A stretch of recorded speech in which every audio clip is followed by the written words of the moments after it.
Damai sejahtera Allah Bapa yang melampaui segala akal, kiranya memelihara hati dan pikiran saudara-saudara sekalian di dalam Kristus Yesus Tuhan kita. Amin. Bagi jemaat yang sedang beribadah saat ini di gereja ini, dan juga warga jemaat yang sedang beribadah di rumah yang mengikuti live streaming, shalom bagi kita semua. Khotbah bagi kita pada minggu kita hari ini, yaitu minggu ke-15 setelah Trinitatis, yang ditentukan dari kitab Injil Markus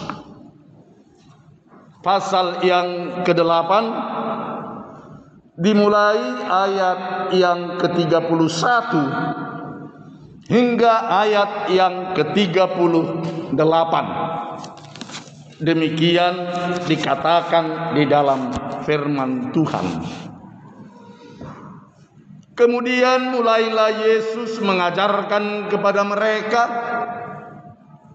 bahwa anak manusia harus menanggung banyak penderitaan dan ditolak oleh tua-tua, imam-imam kepala, dan ahli-ahli Taurat, lalu dibunuh dan bangkit sesudah 3 hari. Hal ini dikatakan Yesus dengan terus terang. Tetapi Petrus menarik Yesus ke samping dan menegur dia. Maka berpalinglah Yesus dan sambil memandang murid-muridnya, ia memarahi Petrus.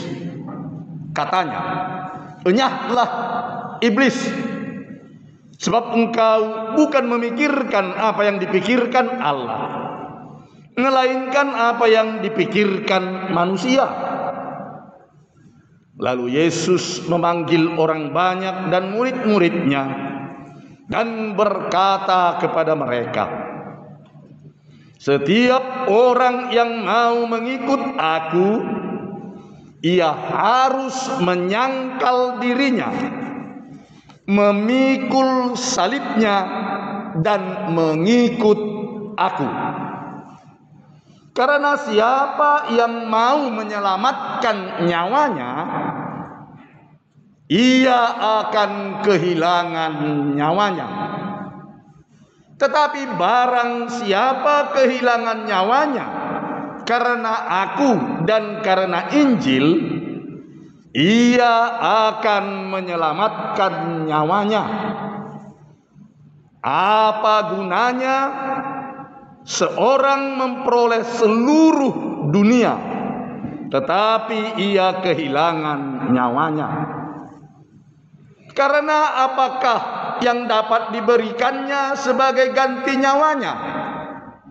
Sebab barang siapa malu karena aku dan karena perkataanku di tengah-tengah angkatan yang tidak setia dan berdosa ini, Anak manusia pun akan malu karena orang itu apabila ia datang kelak dalam kemuliaan Bapanya diiringi malaikat-malaikat kudus." Hingga di sini pembacaan kita akan firman Tuhan. Sekali lagi, warga jemaat yang hadir di gereja ini beribadah, dan warga jemaat yang mengikuti live streaming di rumah dalam beribadah, shalom bagi kita semua. Terima kasih. Saudara yang dikasihi oleh Tuhan kita Yesus Kristus, tahukah kita doa Om Pui Dr. I.L. Nommensen, penginjil yang datang ke tanah Batak, doanya kepada orang Batak, Nommensen berdoa begini, Tuhan, berkatilah bangsa Batak ini menjadi bangsa yang cerdas dan berhikmat. Sebab setiap bangsa yang tidak cerdas dan tidak berhikmat akan sulit diarahkan kepada kemajuan. Itulah doa Nommensen kepada orang Batak. Sampai sekarang kalau doa penginjil di Papua dan lagu-lagu mereka, penginjil Papua itu berdoa begini, Tuhan, berkatilah tanah Papua ini. Jadi di Papua yang diberkati adalah tanahnya. Ada emas, ada minyak, ada sumber-sumber alam. Karena yang diminta penginjilnya adalah tanahnya yang diberkati. Tapi kalau Nommensen bukan, berkatilah bangsa Batak ini. Nommensen berdoa kepada orang Batak. Itu sebabnya bangsa Batak, bangsa yang cerdas, bangsa yang berhikmat. Itu adalah buah dari doa Opui Dr. Inyer Ludwig Nommensen sebagai penginjil kepada orang Batak. Tetapi saudara yang dikasihi oleh Tuhan kita Yesus Kristus, sejatinya semua manusia di dunia ini sangat menginginkan agar menjadi orang yang cerdas dan berhikmat. Bahasa Bataknya marbisuk. Sebab banyak orang yang pintar, yang pandai, tetapi tidak cerdas dan berhikmat. Bahkan kepintarannya dan kepandaiannya menjadi dibenci orang lain karena dia tidak cerdas dalam hal menyampaikan apa yang ada dalam pikirannya. Tidak berhikmat. Oleh sebab itu, saudara yang dikasihi oleh Tuhan kita Yesus Kristus, minggu kita hari ini, topik minggu kita berkata berhikmat dalam Yesus. Hikmat berbeda dengan pandai, pintar. Orang pintar atau orang pandai atau ilmu pengetahuan dapat dipelajari melalui duduk di bangku pendidikan. Knowledge, ilmu pengetahuan itu dapat dipelajari oleh siapa saja. Tetapi hikmat yang sering disebut dengan istilah wisdom, bisu, bahasa Ibraninya hokmah, bahasa Yunaninya sophia. Ini tidak dapat dipelajari di sekolah, tetapi berkat Tuhan yang kita terima melalui pengalaman-pengalaman hidup di dalam perjalanan hidup kita. Oleh sebab itu orang Batak sangat menginginkan supaya anaknya itu berhikmat, mardisuk. Makanya ada pepatah orang Batak, upasa orang Batak mengatakan rumah ijuk di depan rumah gorga. Lahirlah anak Nabi Yusuf, dohot boru nama lomar roha. Anak yang berhikmat dan juga yang punya hati yang begitu luar biasa. Itu karena apa diinginkan orang Batak? Karena ada istilah dalam kehidupan orang Batak, filosofi orang Batak mengatakan ijuk tu para-para, hotang tu perlebihan. Nabi Yusuf na punahata, naoto tu pergadisan. Jadi takut orang Batak dijual. Oleh sebab itu supaya cerdas, berhikmat, marbisuk. Tetapi bisa saja kalau bisu itu berhikmat itu tidak di dalam Yesus, bisa saja itu menjadi licik. Oleh sebab itu berhikmat di dalam Yesus, itu yang diinginkan oleh khotbah kita hari ini. Berhikmat di dalam Yesus yang pertama melalui khotbah kita adalah menyikapi realitas hidup yang kita hadapi.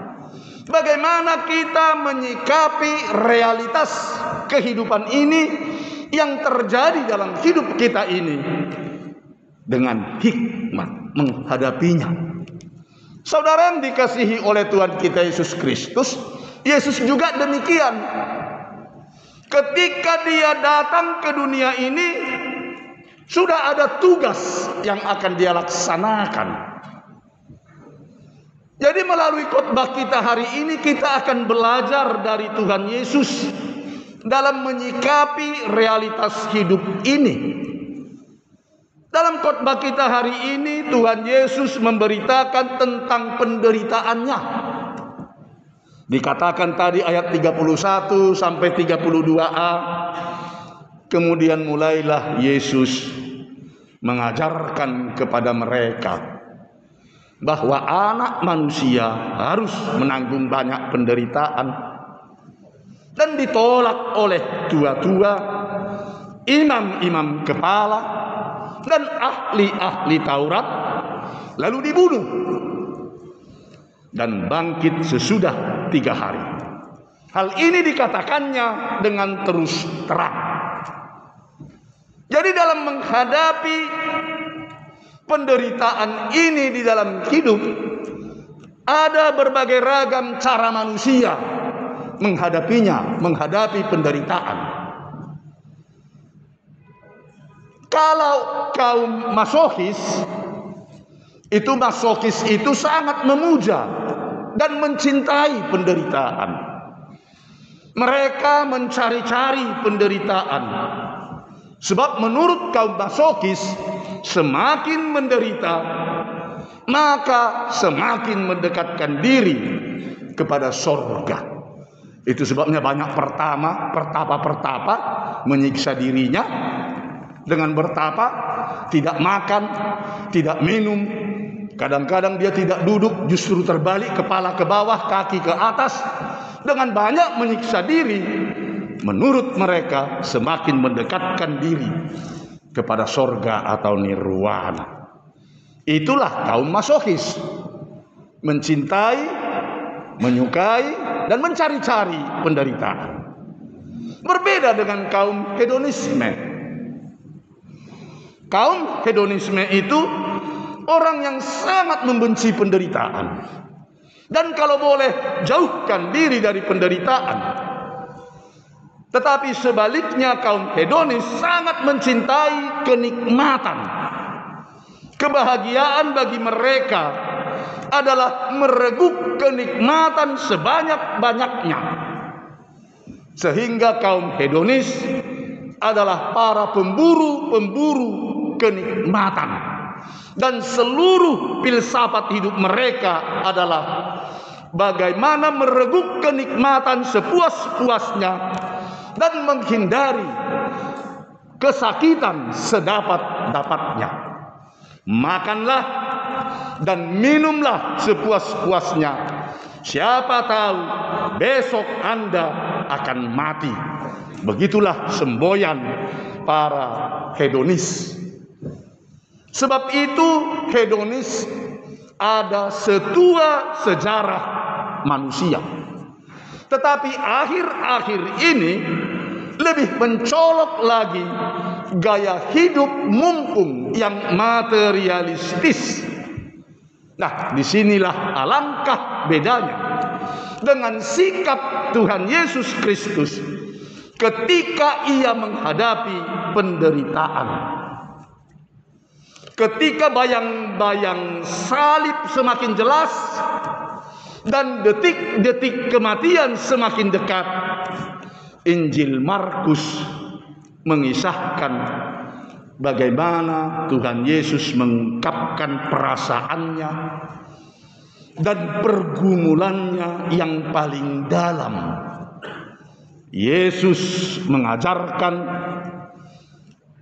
kepada para murid dan orang banyak ketika itu dengan mengatakan bahwa anak manusia harus menanggung banyak penderitaan dan ditolak oleh tua-tua, imam-imam kepala, dan ahli-ahli Taurat, lalu dibunuh, bangkit sesudah 3 hari.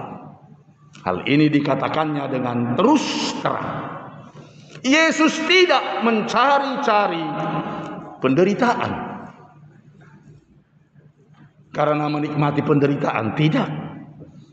Penderitaan adalah penderitaan yang bila mungkin ingin ia hindari.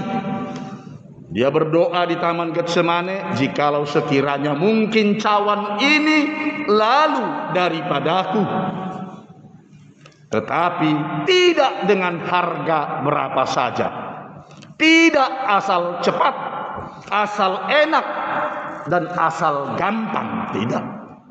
Penderitaan tidak dicari, namun bila ia datang, namun bila ia mesti datang, pantang ia lari dari penderitaan itu, dari kenyataan itu. Sebab itu Yesus marah kepada Petrus ketika Petrus menarik Yesus ke samping dan mengatakan, kiranya Tuhan menjauhkan daripadamu. Yesus marah dan menegur Petrus. Berpaling sambil memandang murid-muridnya, ia memarahi Petrus dengan mengatakan, iblis, enyahlah iblis, sebab engkau bukan memikirkan apa yang dipikirkan Allah, melainkan apa yang dipikirkan manusia. Iblis memakai Petrus untuk mencegah Yesus supaya jangan melaksanakan misinya dengan penebusan kepada umat manusia, agar rencana Tuhan Allah gagal. Iblis memakai Petrus. Hati-hati, siapa saja bisa dipakai oleh iblis untuk menggagalkan segala rencana-rencana dan karya Allah. Sebab bagi Yesus, bila penderitaan adalah harga yang harus ia bayar untuk hidup yang berarti, itu pula yang akan ia lunasi. Itulah saudaraku gambaran orang yang mempunyai gambaran misi dan visi yang jernih. Orang yang hidup dengan visi dan misi yang pasti adalah orang yang hidup dengan penuh isi dan mati dengan penuh arti. Hidup dengan prinsip dan mati dengan prinsip. Bila begitu saudara yang dikasihi Kristus, penderitaan pun lalu penuh arti di dalam kehidupan kita dan tidak perlu dicari-cari. Jangan kita mencari-cari penderitaan, tetapi kalau memang dalam kenyataan hidup kita menderita, jangan lari dari kenyataan. Kita menghadapi penderitaan itu dengan kekuatan yang dari Tuhan kita, Yesus Kristus. Saudaraku yang dikasihi Tuhan kita Yesus Kristus, berhikmat dalam Yesus. Yang kedua, rela memikul salib dan berjalan di belakang Yesus. Rela memikul salib dan berjalan di belakang Yesus. Yesus memanggil orang banyak dan murid-muridnya, lalu dia berkata kepada mereka, setiap orang yang mau mengikut aku, ia harus menyangkal dirinya, memikul salibnya, dan mengikut aku. Karena siapa yang mau menyelamatkan nyawanya, ia akan kehilangan nyawanya. Tetapi barang siapa kehilangan nyawanya karena aku dan karena Injil, ia akan menyelamatkannya. Ada kisah begini. di sebuah daerah ketika beribadah di gereja, datang segerombolan orang-orang menghancurkan gereja dan menangkap orang-orang yang beribadah. Semua pada lari. Tertangkaplah 2 orang. Yang satu majelis jemaat itu, yang satu lagi seorang gadis kecil warga gereja tersebut. Ada menempel gambar Tuhan Yesus. Lalu yang menangkap mereka mengambil gambar Tuhan Yesus dan meletakkan di lantai serta berkata kepada mereka, "Injak-injak ini gambar, kalau tidak kamu akan kami bunuh." Si majelis berkata dalam hatinya, ini kan hanya gambar doang. Ya diinjak-injak pun gak apa-apa kalau cuma gambar doang. Memang gambar doang. Tapi dengan menuruti perintahnya itu, bukan hanya gambar doang, hatinya sudah kecut dan tidak berani bersaksi. Dia injak-injak itu gambar.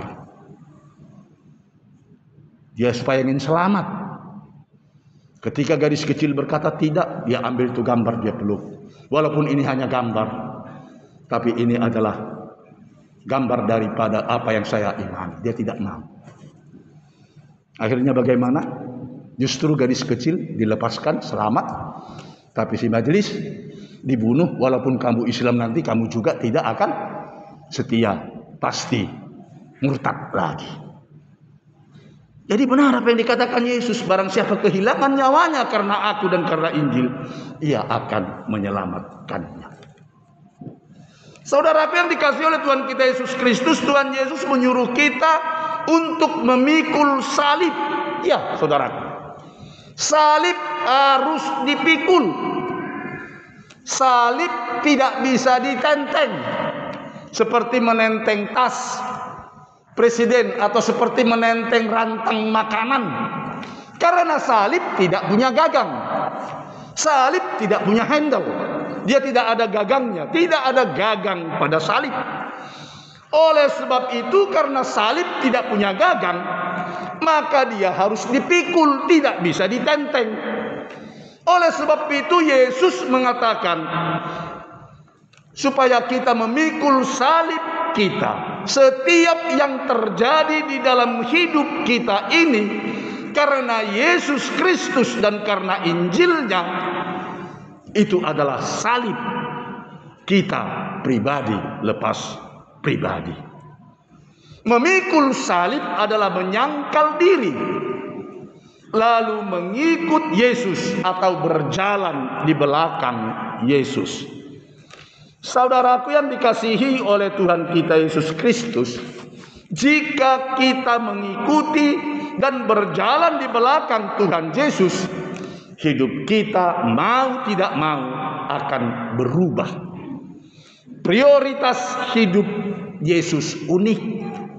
Keprihatinan hidup Yesus unik.